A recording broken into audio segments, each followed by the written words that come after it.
Schéma classique et à peut-être finir plus près, voire l'inquiéter. Nous allons bien voir. Le Grand Prix de Saint-Cloud édition 2023, c'est maintenant.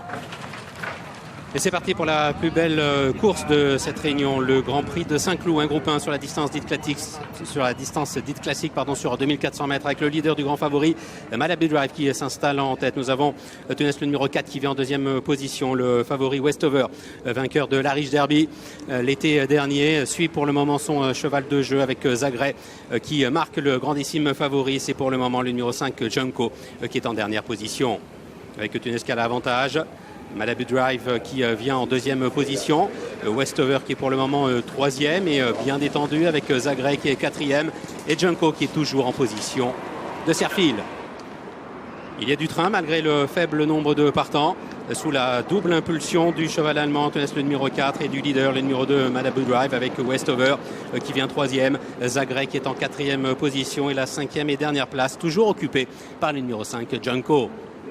Les concurrents de ce Grand Prix de Saint-Cloud qui sont sortis du premier tournant avec Tunes côté corde qui a toujours le meilleur, Malabu Drive qui lui met un peu la pression à son extérieur, Westover qui les suit, il est en troisième position le favori, Zagreb qui est quatrième et toujours l'autre cheval français, le numéro 5 Junko en cinquième et dernière position. Les concurrents qui se dirigent vers le bout de la ligne d'en face avec Tunes le numéro 4 qui a toujours le meilleur, Malabu Drive sollicité pour garder sa place qui vient en deuxième position. Westover se retrouve maintenant derrière le cheval allemand avec Zagreb qui passe troisième et Junko qui ferme toujours la marche.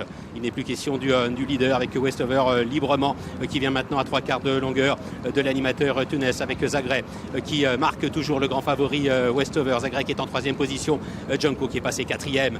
Bientôt la ligne d'arrivée, les concurrents qui sont à peu près à 700 mètres du but avec Tunes qui tente de repartir, Westover qui vient à son extérieur, Zagreb qui est en troisième position, qui n'a pas été encore lancé véritablement par Christophe Soumillon et Junko qui vient quatrième. Les concurrents qui sont maintenant à 350 mètres du but avec Westover qui est sollicité, Zagreb qui vient avec semble-t-il un peu de ressources et Junko qui s'annonce tout à l'extérieur. Est-ce que le grand favori Westover va repartir? Il a toujours le meilleur côté corde, Zagreb qui n'a peut-être pas dit son dernier mot et Junko qui vient en troisième position avec Westover qui a toujours le meilleur sur Zagreb. Westover qui semble repartir maintenant à 100 mètres du but avec Zagreb qui marque un petit peu le pas avec Westover qui va s'imposer, Zagreb qui est deuxième et la troisième place pour Junko. Ce qui donne 3 à 5 et 4 et la victoire, elle était attendue, elle a bien lieu. Victoire du numéro 3 Westover à l'entraînement de Ralph Beckett. Le cheval resté sur deuxième place. Aujourd'hui, il s'adjuge un groupe 1, le Grand Prix de Saint-Cloud, une course sans concession.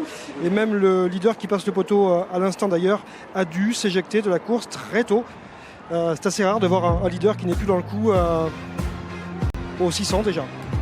Oui, qui a même d'ailleurs même pas pris la tête. Westover qui s'impose, Zagreb qui est deuxième. Christophe Soumillon va donner à Zagreb une belle course, pas d'excuses. J'y cru un instant, mais Westover est reparti dans les 150 derniers mètres, Thierry, là où Zagreb a un petit peu plafonné.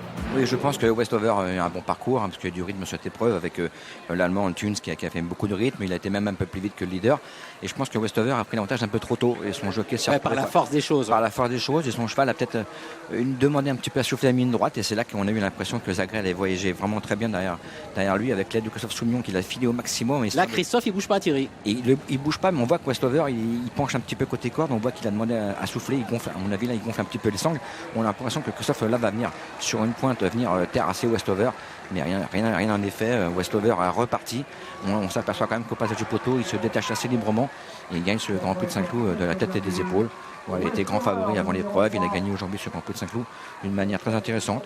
Et Zagreb qui fait son retour en piste depuis la Dubaï Schéma classique. Il prend une excellente deuxième place devant Junko et Tunes qui a mis beaucoup de rythme dans l'épreuve. Ouais, il y avait 2 longueurs et demie à peu près entre Westover et Zagreb dans la Dubaï Schéma classique. Il y a à peu près la même chose aujourd'hui.